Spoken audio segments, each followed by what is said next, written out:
اور جب تمہارے پروردگار نے موسیٰ کو پکارا کہ ظالم لوگوں کے پاس جاؤ، یعنی قوم فرعون کے پاس، کیا وہ ڈرتے نہیں؟ انہوں نے کہا کہ میرے پروردگار، میں ڈرتا ہوں کہ وہ مجھے جھوٹا سمجھیں، اور میرا دل تنگ ہوتا ہے اور میری زبان رکتی ہے، تو ہارون کو حکم بھیج کہ میرے ساتھ چلیں۔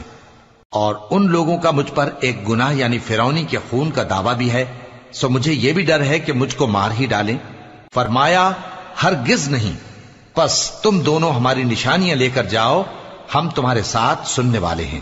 سو دونوں فرعون کے پاس جاؤ اور کہو کہ ہم تمام جہانوں کے مالک کے بھیجے ہوئے ہیں، اور اس لیے آئے ہیں کہ آپ بنی اسرائیل کو ہمارے ساتھ جانے کی اجازت دیں۔ فرعون نے موسیٰ سے کہا، کیا ہم نے تم کو جبکہ تم بچے تھے پرورش نہیں کیا تھا، اور تم نے برسوں ہمارے ہاں عمر بسر نہیں کی؟ اور تم نے ایک اور کام کیا تھا جو کیا، تم ناشکرے معلوم ہوتے ہو۔ موسیٰ